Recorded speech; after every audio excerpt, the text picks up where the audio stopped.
Para empezar, como ya les dijeron, mi nombre es Susana. Les voy a platicar sobre el desarrollo de biocatalizadores heterogéneos autosuficientes para generar un metabolismo artificial con fines de síntesis de compuestos de interés comercial. Para empezar, ay Dios, esto no camina. Las enzimas inmovilizadas en biotecnología. Bueno, pues ustedes sabrán que las enzimas inmovilizadas o biocatalizadores heterogéneos son enzimas que están soportadas en materiales sólidos.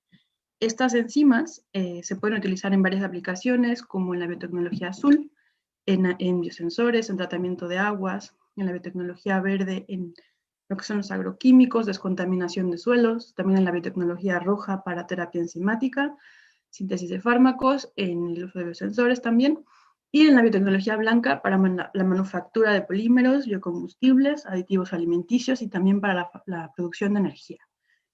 Sin embargo, bueno, existen dos formas de tener catalizadores biológicos, lo que son las células enteras o los sistemas libres de células. En realidad no existe un convenio que nos diga hoy en día cuál es mejor que el otro. Simplemente hay algunas aplicaciones en las que las células enteras se comportan mejor y hay algunas aplicaciones en las que los sistemas libres de células se comportan mejor. Sin embargo, caminar hacia los sistemas libres de células es la tendencia futura y yo el día de hoy les voy a comentar algunas desventajas de ambos sistemas. En las células enteras, pues el problema que tenemos mayormente es la toxicidad del medio de reacción, porque pues son microorganismos que no están acostumbrados a estar en un ambiente de producción industrial, altas concentraciones de sustratos o de temperaturas o lo que sea que haya en la mezcla de reacción industrial. Además, pues por esto se ve limitada su viabilidad celular, o sea, si la enzima no tolera las condiciones de producción, pues se muere. Perdón, la enzima, dije la bacteria. Y si la bacteria se muere, pues no nos produce el compuesto de interés. Además, como es un microorganismo que está vivo, requiere oxígeno. Y si no se le suplementa el oxígeno de manera adecuada, pues la viabilidad celular nuevamente se ve limitada. Además, como es un microorganismo y no está dedicado naturalmente a hacer lo que nosotros queremos, pues va a producir productos secundarios. Y esto pues también nos lleva a operaciones posteriores de purificación de nuestros productos, lo que puede encarecer el proceso. Por otro lado, los sistemas libres de células pues también tienen desventajas, ¿no? Como por ejemplo una muy grande, que es que hay que adicionar muchas veces cofactores, porque hay muchas enzimas que requieren cofactores en cantidades estequiométricas. En cambio, en las células, estos cofactores pues no son gratis, o sea, estos se pueden regenerar y están ahí disponibles siempre porque la célula es capaz de regenerarlos y tenerlos disponibles, y en un sistema libre de células, de células sí, no es así. Además, como las enzimas están en solución, pues no hay la canalización de sustratos y productos que ocurre en una célula donde las enzimas están localizadas espacialmente en sitios específicos para favorecer el flujo de sustratos y productos entre las cascadas multienzimáticas que ocurren ahí adentro. Además, cuando sacamos una enzima de su medio celular, esta pierde estabilidad y esto es un problema para la industria, porque lo que nosotros vamos a necesitar es reutilizar estos catalizadores. Y además también que pues normalmente las vamos a purificar para que no ocurra esto de tener productos secundarios. Y bueno, pues el día de hoy yo les voy a contar sobre esta parte, ¿no? La parte de cómo preparar o cómo acercarnos más hacia un sistema libre de células que nos permita tener las mismas bondades que un sistema de células enteras, sin estas limitaciones. Y bueno, para ello primero les quiero contar lo que nos pide la industria. La industria, pues primero que nada, quiere biocatalizadores que sean de bajo costo, que no impacten en el proceso productivo de nuestros objetivos económicos, que sean muy selectivos para que no produzcan productos indeseables, que sean muy estables y que tengan una alta actividad específica, es decir, que con poco biocatalizador que pongamos tengamos mucho producto, mucha cantidad de producto, que se puedan manejar fácilmente en la producción y que se puedan reutilizar. Para ello, una herramienta muy interesante que tenemos es la inmovilización de enzimas. ¿Y qué es la inmovilización de enzimas? Pues es una estrategia que nos permite confinar en una región definida del espacio a una enzima de manera que retenga su actividad catalítica y se pueda usar repetidamente en varios ciclos de reacción. Y existen muchos tipos de inmovilización enzimática. Sin embargo, el día de hoy yo les voy a hablar de la inmovilización sobre matrices porosas. Y bueno, ¿cómo hacemos un biocatalizador heterogéneo sobre un material sólido? Pues empezamos a partir de una enzima soluble que está normalmente en un medio acuoso, le ponemos un material sólido, o la adherimos o la introducimos en este material y nos forma un biocatalizador, lo que se llama biocatalizador heterogéneo. Aquí vemos unas pequeñas fotos de unas partículas con las que solemos trabajar. Y esto la ventaja que nos da es que tenemos las bondades de la catálisis biológica, que son condiciones suaves de reacción y alta selectividad, con las bondades de los catalizadores químicos, que serían la reusabilidad, la posibilidad de utilizarlos en un reactor en flujo y que son fácilmente manejables. Entonces, la unión de estas dos cosas nos da todas estas ventajas. Sin embargo, para preparar estos biocatalizadores hay que tener varias cosas en mente, hay varios parámetros que impactan en el resultado final de estos biocatalizadores. El primero es la orientación de la enzima en estos materiales. La orientación de esta enzima va a afectar en la actividad, la selectividad y la estabilidad, porque dependiendo de cómo esté posicionada la enzima hacia la superficie o en contra de la superficie, o cómo se acomode, nos va a cambiar estos tres parámetros. También es importante tomar en cuenta la distribución espacial, es decir, ya que tenemos la enzima inmovilizada, saber dónde está colocada en el espacio, es decir, si está en el exterior, en el interior, si es homogénea, si es heterogénea. ¿Por qué es importante saber esto? Porque les digo que cuando están colocalizando las enzimas, cuando están cerca unas de otras, existe lo que es la canalización de los sustratos para eficientar los procesos y con ello los parámetros cinéticos se ven beneficiados. Otra variable importante cuando hacemos estos biocatalizadores es el papel que juega la superficie activa de estos materiales, porque no son necesariamente inertes. O sea, son inertes, pero también juegan un papel. Pueden ayudarnos a tamponar la fase sólida, es decir, que la enzima vea un microambiente distinto al resto de la reacción, así manteniendo un pH o algunas condiciones que le favorezcan, y también puede facilitar o empeorar el gradiente de los sustratos hacia el interior y el exterior de la partícula. Entonces, todo eso es muy importante tomarlo en cuenta a la hora de estar diseñando estos biocatalizadores. Y finalmente, también podemos hacer uso de la ingeniería genética, que nos va a permitir pues, aumentar la actividad de una enzima que no tiene suficiente actividad o crear actividades catalíticas nuevas que no están diseñadas por la naturaleza. Y también podemos insertar grupos funcionales nuevos a las enzimas que nos permitan inmovilizarla en un material, en un cierto tipo de material. Y de esta manera también orientarlas, darles una orientación particular que les sea provechosa. Bueno, pero ¿por qué queremos coinmovilizar varias enzimas? Bueno, una de las razones es, por ejemplo, si tuviéramos una reacción donde se forma un producto muy inestable que queremos remover rápidamente para que no se descomponga, o si se produce un compuesto tóxico como el peróxido de hidrógeno, vamos a querer removerla y colocar otra enzima para que esto ocurra. También cuando queremos llevar a cabo reacciones en cascada o sistemas multienzimáticos donde ocurre una primera reacción aquí, por ejemplo, con esta enzima, luego una segunda reacción con esta otra enzima y finalmente una tercera reacción con esta enzima. Entonces, estas tres enzimas estarán mejor trabajando si están coinmovilizadas en una misma partícula. Y además nos permitirá llevar a cabo procesos en un solo paso en vez de tener tres. Imagínense tener 3 reactores o 2 reactores en la industria contra un solo reactor. Nos simplificará los pasos de producción. Y finalmente, si tenemos la necesidad de regenerar cofactores, como en este caso, que esta alcohol deshidrogenasa requiere la regeneración de este cofactor para llevar a cabo esta conversión. Entonces, les voy a contar unos ejemplos que traigo el día de hoy para que vean la aplicación de estos biocatalizadores, su diseño y cómo se comportaron. Me voy a empezar con un ejemplo de ingeniería enzimática que tiene aplicaciones en síntesis de cetoésteres de glicerol y en la resolución antiomérica de éteres de glicerol. Bueno, el glicerol, como mencionaba ayer el doctor Edmundo, es una molécula muy versátil, es un polialcohol. Este es un alcohol que se obtiene de fuentes renovables, se puede obtener a partir de hidrólisis de los triglicéridos de aceites vegetales, de grasas animales, y entonces es una fuente renovable. Además es muy versátil porque se puede transformar en otras moléculas que son menos viscosas y que tienen otras propiedades dependiendo de los grupos que pongamos aquí, ¿no? O sea, se puede hacer un éter como hacían ayer, con cadenas muy largas para hacer nuevamente triglicéridos, o más pequeñitos.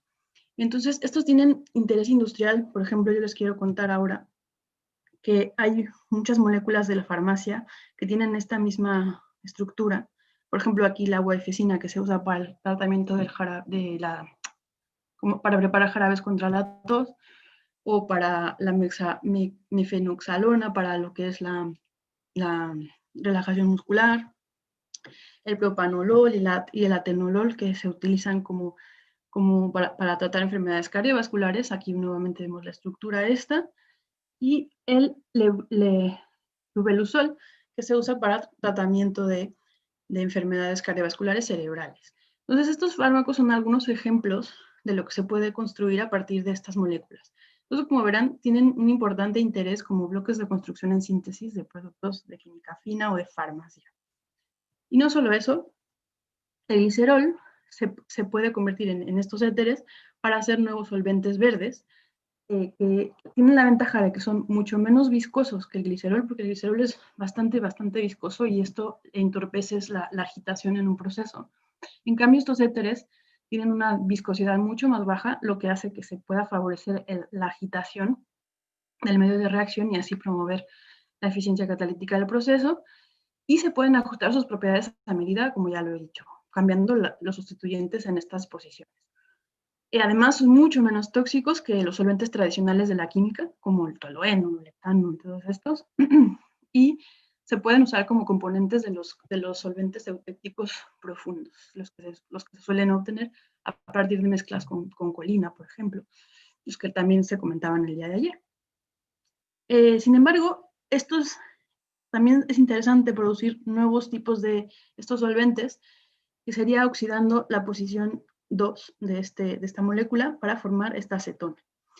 ¿Qué ventajas tendría obtener este tipo de solventes? Pues que serían nuevos solventes polares apróticos, porque no habría este protón de aquí.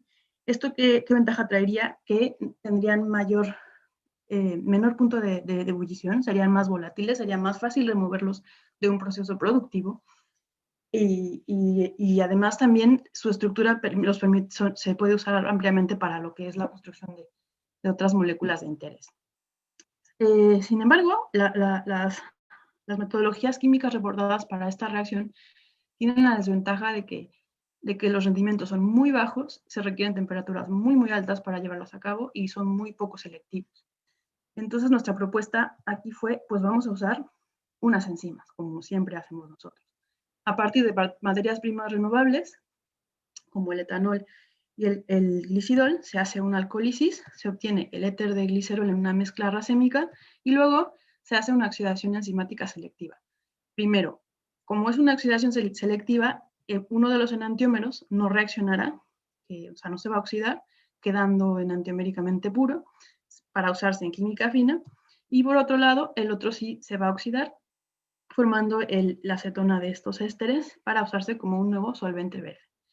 Propusimos el uso de la enzima glicerol deshidrogenasa, que es una enzima que naturalmente oxida la posición 2 del glicerol para dar dihidroxiacetofenol. Sin embargo, cuando le dimos los sustratos que queríamos oxidar, la enzima no tenía actividad, porque son sustratos que no son naturales.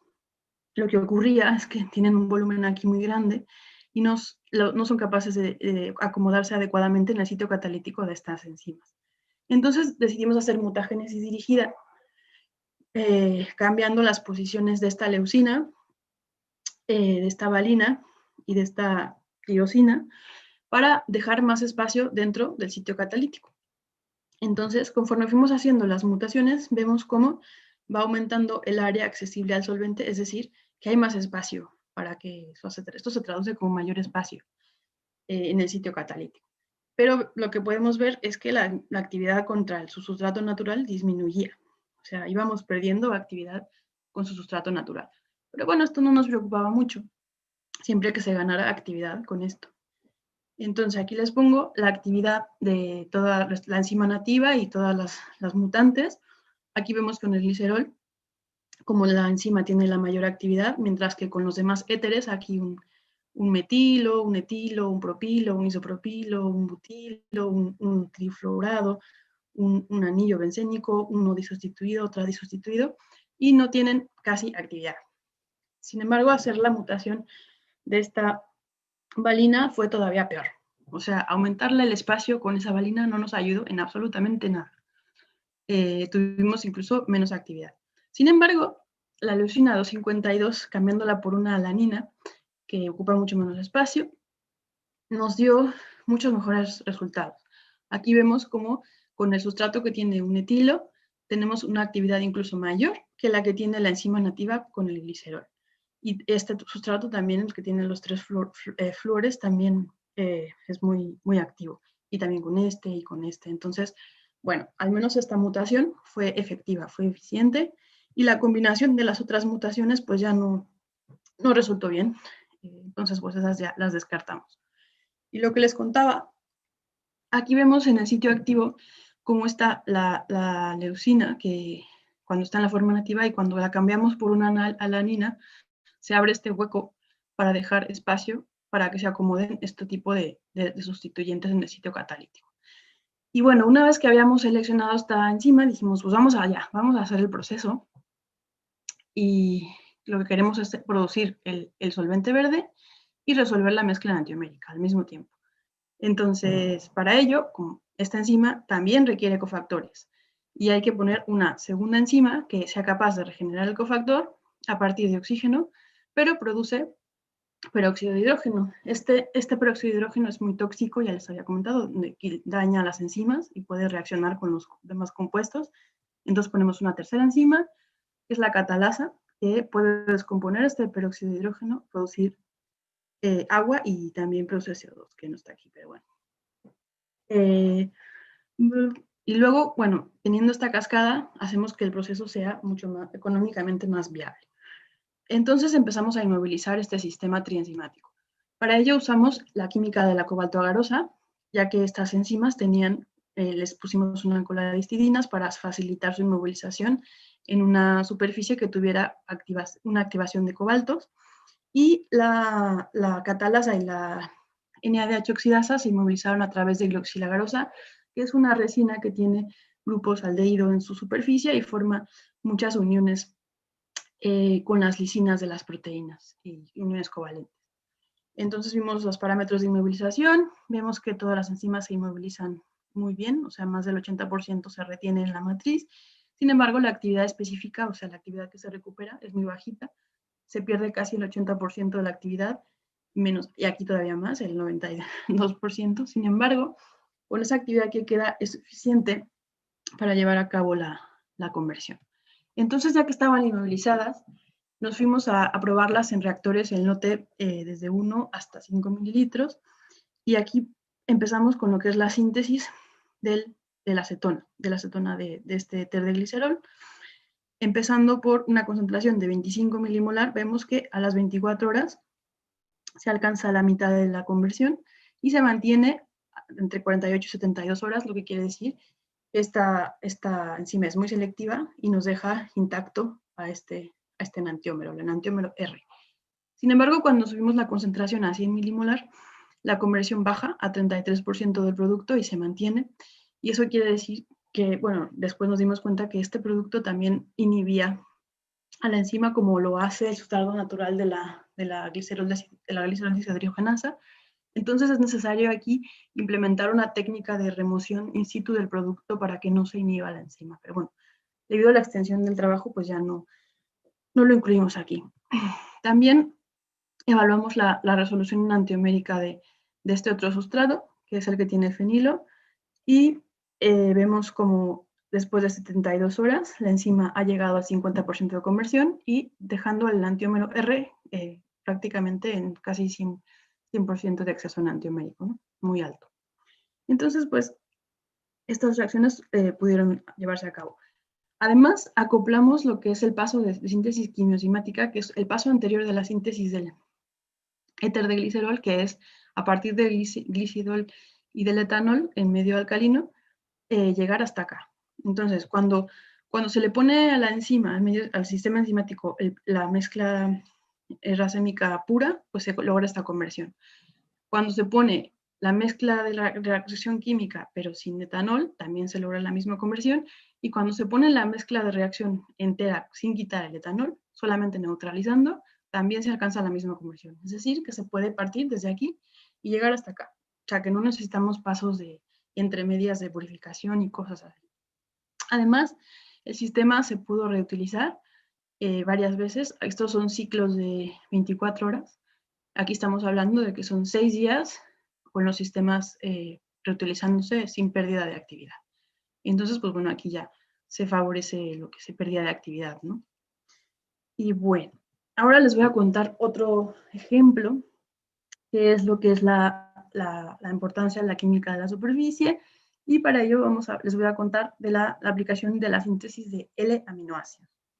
Bueno, los L-aminoácidos enantiopuros son bloques moleculares de síntesis de muchos compuestos, como entre ellos los péptidos, la síntesis de péptidos, la terleucina, por ejemplo, que se usa como un antiviral, la norvalina, que se puede usar como un medicamento para como la hipertensión, la fluoralanina, que es un antibiótico, la tirosina para síntesis de polímeros y el glutámico para mejoradores de sabor y conservadores. Entonces, bueno, estas son algunas de las aplicaciones, pero hay muchas. Y bueno, por esto es importante producirlos de una manera también que sea sostenible. Para ello propusimos un sistema donde a partir de un cetoácido y una fuente de amonio se puede producir el aminoácido con la enzima alanina deshidrogenasa. Esta enzima nuevamente requiere la adición de este cofactor en cantidades estequiométricas y este cofactor es el NADH que se necesita regenerar para poder solventar la viabilidad del proceso. Se pone para ello una segunda enzima, que es la formiato deshidrogenasa. Esta enzima a partir de ácido fórmico y NAD+, puede regenerar el cofactor a NADH produciendo dióxido de carbono. Para inmovilizar estas enzimas, lo que hicimos fue tener nuevamente nuestras esferas porosas activadas con aldehídos, donde la primera enzima, la alanina deshidrogenasa, se puede inmovilizar covalentemente a los aldehídos, pero la segunda enzima no se puede inmovilizar así porque es inactiva. Entonces tuvimos que diseñar una estrategia donde se colocó una cama polimérica entre estas dos enzimas primero. Esta cama polimérica es de un polímero que se llama polietilenimina, que también se une covalentemente a la superficie de aldehídos. Y luego, por interacción iónica, se puede absorber esta segunda enzima, quedando pues entre la capa polimérica y la enzima de abajo, de manera que pueden hacer esta función. Aquí les muestro unas fotografías de imagen confocal, donde se puede ver la distribución de estas enzimas en las partículas que trabajamos, son microesferas. Aquí vemos la alanina deshidrogenasa marcada con fluoresceína, cómo está repartida homogéneamente a lo largo de toda la esfera, la formato deshidrogenasa igualmente, y aquí también marcamos el polímero para demostrar que también estaba distribuido homogéneamente en toda la partícula. Entonces, bueno, esto estaba bien. Y ya que los teníamos inmovilizados, nos pusimos a hacer la síntesis en lote de estos aminoácidos y vimos que a partir de concentraciones de 75 milimolar, que ya estamos hablando de 6 a 10 gramos por litro, que es una concentración interesante. Quiero decir interesante que ya son concentraciones muy altas para lo que se suele reportar normalmente.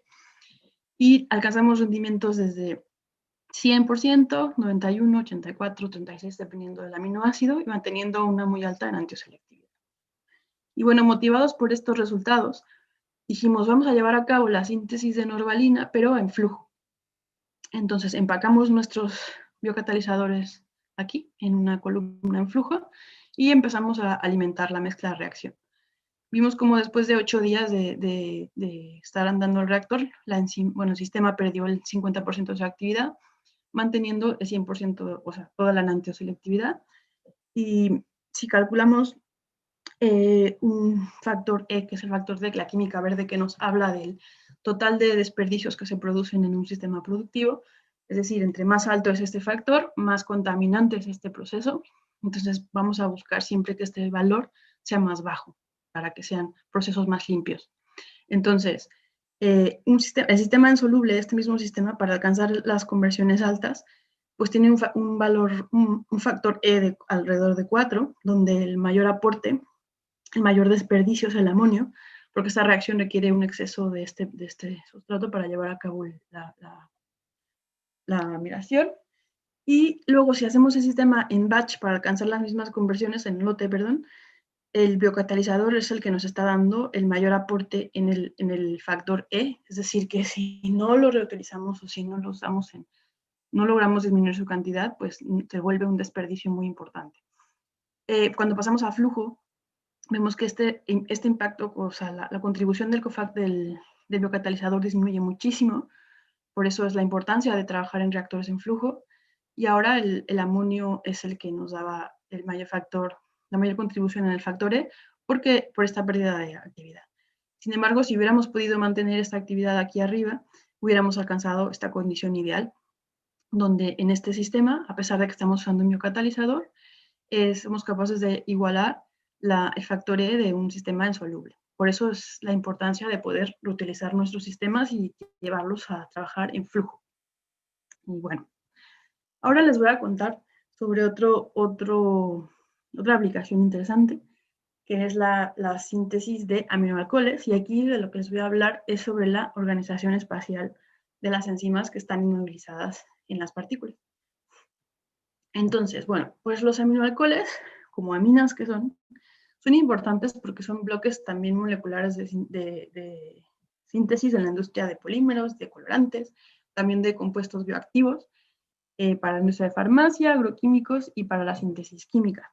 Se pueden obtener a partir de alcoholes, de dioles, pero la síntesis química tiene una baja quimio y regioselectividad. Además, requiere muchos pasos para su producción y altas temperaturas. Entonces, bueno, dijimos, a ver, vamos a buscar una manera de hacerlo también con enzimas, que sea más amigable. Y entonces, bueno, aquí se trata de esto, ponemos a partir de un diol, que tiene aquí varios sustituyentes, como todos estos de aquí, se produce una primera oxidación para dar el aldehído y luego llegar hasta este grupo amino, que es el aminoalcohol. Para ello se utiliza un alcohol deshidrogenasa que nos hará la oxidación y luego una transaminasa que nos hará la aminación reductiva. Sin embargo, esto no es tan fácil. Hay que poner nuevamente a adicionar un cofactor para poder llevar a cabo la oxidación en cantidades estequiométricas, y además esta transaminasa necesita el suplemento de un donador de amino para dar la aminación reductiva. Sin embargo, este equilibrio de reacción, este equilibrio termodinámico está desplazado hacia el lado opuesto. Entonces, como no removamos el piruvato o no aumentemos mucho la concentración, bueno, ambas, hay que aumentar mucho la concentración del donador de amino y remover el piruvato para que esta reacción se desplace hacia la formación de nuestro producto. Y para solventar todas estas necesidades, pues pusimos una tercera enzima, que es la alanina deshidrogenasa, que como en el ejemplo anterior, a partir de amonio, piruvato y NADH puede sintetizar alanina, regenerar el cofactor y producir agua. Entonces, perfecto, problema resuelto. Nuevamente utilizamos la química del cobalto para hacer un enlace de coordinación con los cobaltos y la coladistidinas de las enzimas. Todas las enzimas tenían un marcaje de coladistidinas y las comovilizamos en una partícula o en varias. Por ejemplo, aquí tenemos una distribución donde va a haber 3 enzimas en 3 partículas distintas. Entonces, aquí vemos 3 poblaciones donde en las esferas que no tienen color pertenecen a la transaminasa, que no se marcó con ningún fluoróforo, mientras que la roja, las que tienen color rojo, están marcadas con rodamina, que son la alcohol deshidrogenasa, y la verde están marcadas con fluoresceína, y aquí vemos a la alanina deshidrogenasa. Entonces vemos 3 poblaciones de esferas para el proceso, donde las enzimas no están cerca, están muy lejos unas de otras. Y otro acomodo espacial donde todas las enzimas se han puesto dentro de la misma partícula y vemos que todas están ubicadas en el exterior. Aquí vemos a la transaminasa marcada con fluoresceína, vemos a la alcohol deshidrogenasa, nuevamente a la colesterogenasa ahora con fluoresceína y a la alanina deshidrogenasa. Entonces pudimos, mediante microscopía confocal, cuantificar exactamente cómo era la distribución. Y aunque aquí parezca que están en toda la partícula, en realidad, si se acerca uno a la partícula, se puede ver que están también en el exterior, como en este caso, que están localizadas en el exterior de la partícula. Lo importante de esto es que en este sistema donde están todas juntas, es que están muy cerca. Es decir, que están, no recuerdo la distancia, pero si no mal recuerdo, estaban a menos de 9 nanómetros o una cosa así. Entonces, ya tener esta distancia entre una enzima y otra nos hace tener distancias parecidas a lo que está adentro de una célula, como están colocadas en una célula donde la naturaleza las diseñó para eficientar el proceso, y no como aquí que las tenemos todas separadas. Y bueno, además, esto tiene efectos, ¿no? Vamos a ver lo que pasa. Aquí, por ejemplo, si nos centramos en lo que es el reciclaje del cofactor, recordemos que para que esta enzima pueda reciclar el cofactor, necesita que se produzca piruvato, y el piruvato lo produce la transaminasa. Si la transaminasa no hace su reacción, no hay piruvato, y entonces no hay piruvato, entonces no hay regeneración de cofactor. Entonces este paso está ligado. O sea, la regeneración del cofactor, que es lo que vamos a ver aquí, depende de esta enzima, pero también de la transaminasa.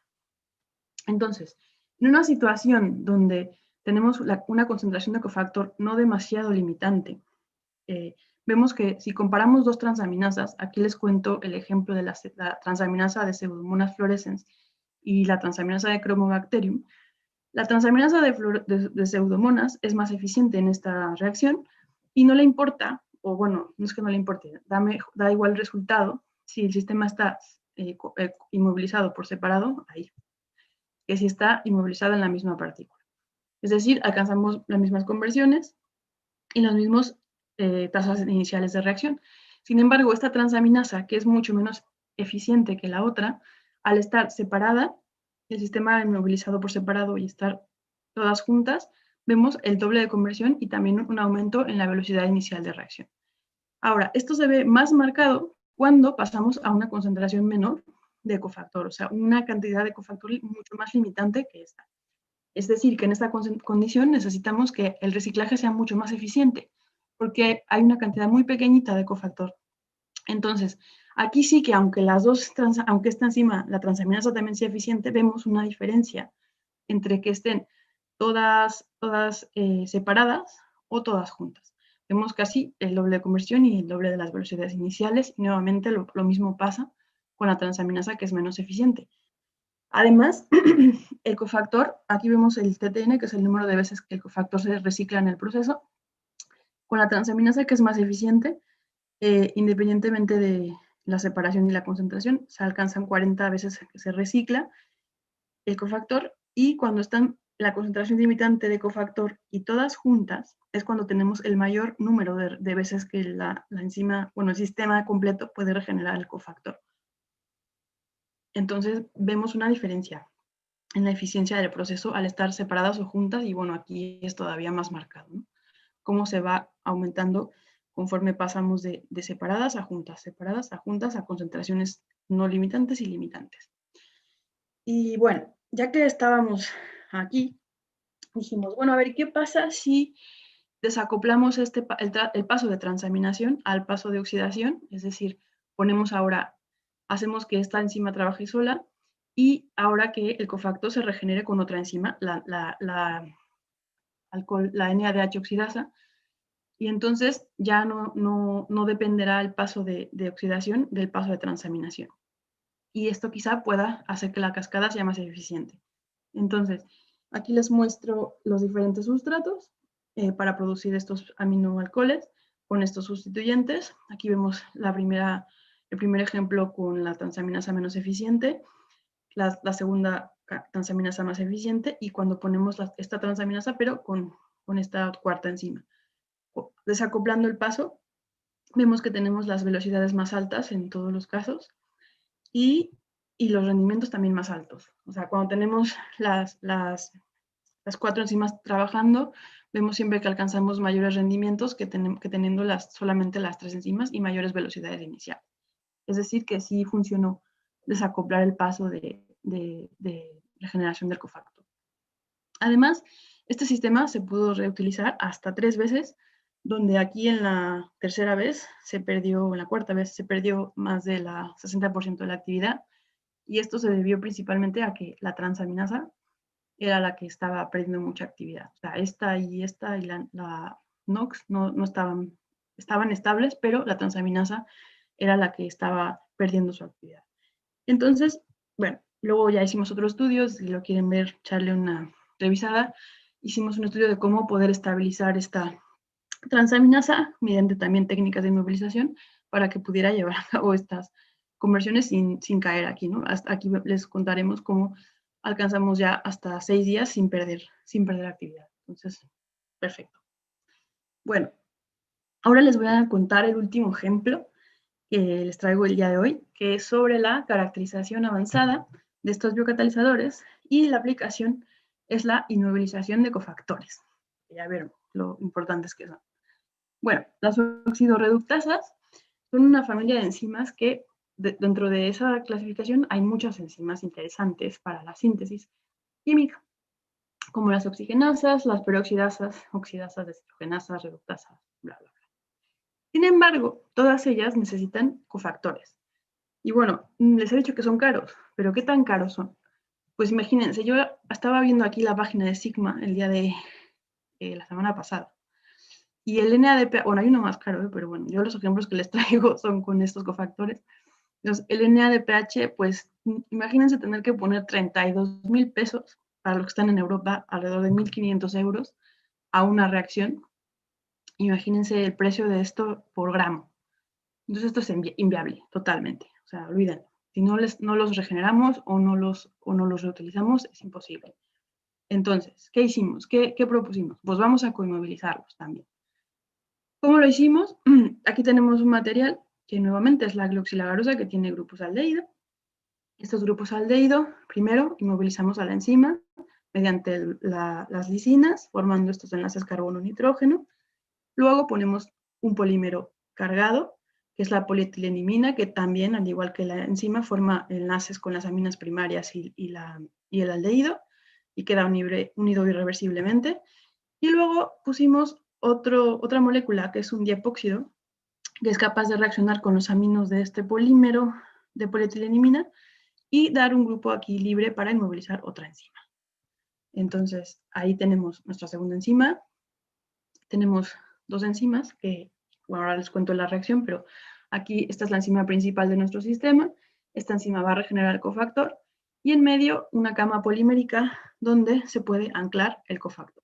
El cofactor se ancla mediante interacciones iónicas, donde son cofactores fosforilados. Estos grupos fosfato tienen carga negativa y pueden interaccionar con las cargas positivas del polímero de polietilenimina.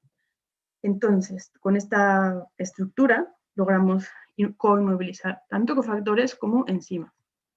Entonces, teniéndolos así, se pueden coinmovilizar cofactores que tengan carga negativa, como el FAD, el NAD, el PLP, el NADH y muchos otros. Entonces, sin embargo, podemos cargar diferente cantidad dependiendo de su naturaleza. Por ejemplo, podemos cargar mucho más PLP porque solo tiene cargas negativas. En cambio, el NAD más y el FAD más tienen cargas positivas que repelen las cargas positivas también del polímero. Entonces, se cargan en menor cantidad. Y no solo eso, se lixivian más. Cuando cargamos el soporte y empezamos a hacer 1, 2, 3 así lavados, vemos que el PLP, que es el que no tiene cargas positivas, es el que más se mantiene retenido en estas matrices, mientras que los otros dos se lixivian.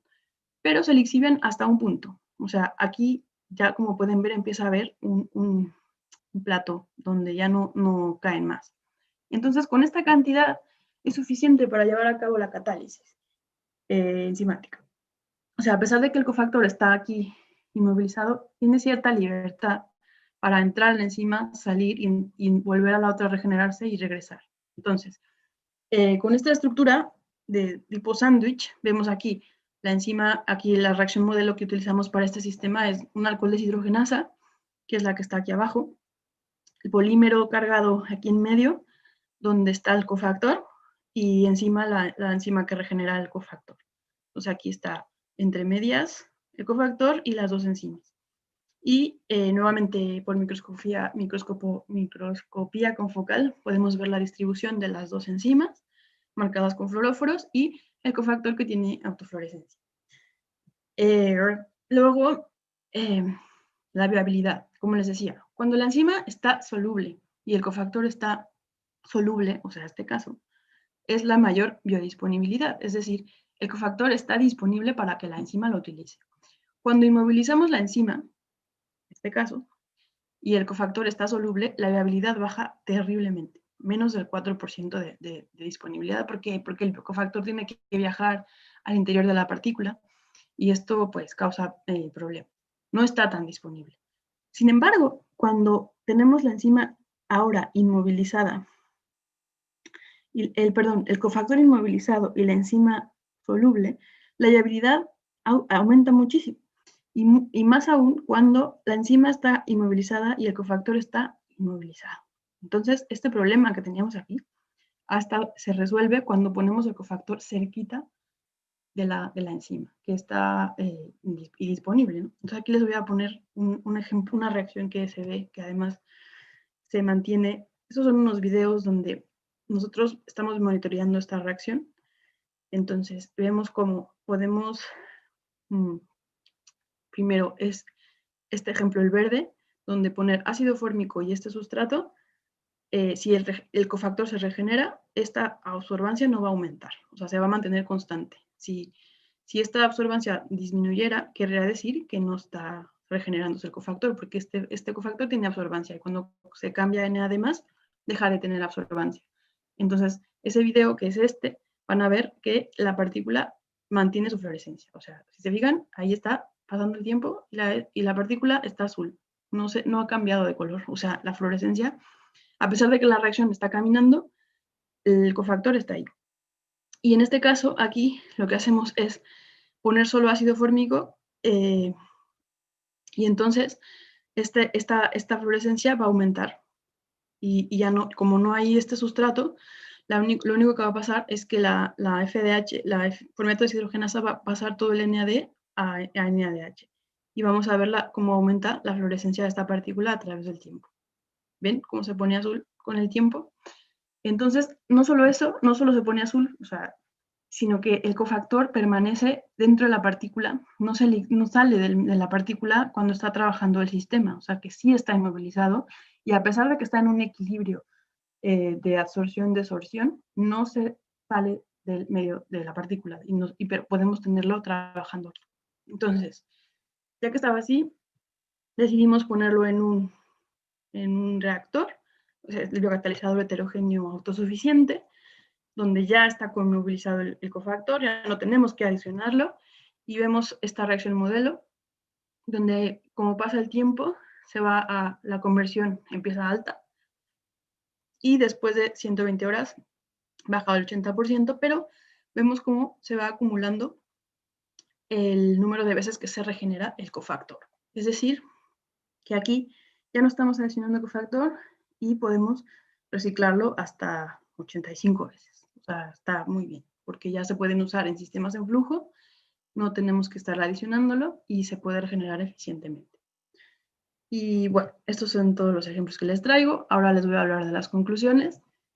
Bueno, la inmovilización de enzimas, como pueden ver, es una herramienta que además de permitir la reutilización de las enzimas, nos permite modular su estabilidad, sus actividades catalíticas, sus propiedades, y mantener su estabilidad, de manera que tengamos biocatalizadores eficientes y respetuosos con el medio ambiente.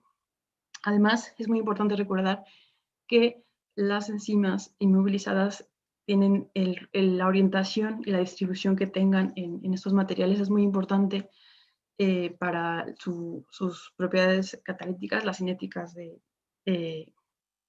reacción, cómo van a comportarse cuando están inmovilizadas, la eficiencia de las reacciones, y también recordar que los biocatalizadores más robustos se obtienen mediante la combinación de varias técnicas de mejoramiento, como el mejoramiento enzimático, la ingeniería de solventes también que nos contaban ayer, la ingeniería genética, en fin, muchas técnicas, no se queden solo con una, la combinación de todas, las cosas multidisciplinares son siempre las mejores, y la conmovilización de sistemas multienzimáticos y cofactores permite dar un paso adelante en la preparación de catalizadores libres de células para llevar a cabo biotransformaciones más complejas y así poder llevar a cabo reacciones más parecidas a lo que es el metabolismo celular, sin la célula. Y bueno, ya finalmente solamente quiero agradecer a las personas que están involucradas en su trabajo, principalmente al grupo de catálisis heterogénea dirigido por el profesor Fernando López Gallego, a mi compañera, a la doctora Ana Isabel Mateos, a mi compañero Javier Santiago, el grupo de catálisis heterogénea en síntesis orgánica selectiva de la Universidad de Zaragoza, dirigido por el profesor José Antonio Mayoral, que también es el rector, al profesor José Ignacio García, que en paz descanse, que fue la gran inspiración del trabajo de la síntesis de los éteres de glicerol. Agradezco muchísimo su apoyo, fue realmente una cosa muy importante en este proyecto. A la profesora Elizabeth Pires, que también nos apoyó mucho, y a mi compañero Alejandro Leal Vaso, a los que financiaron nuestros proyectos, directa o indirectamente, y a todos ustedes por su participación y por estarme escuchando aquí este tiempo.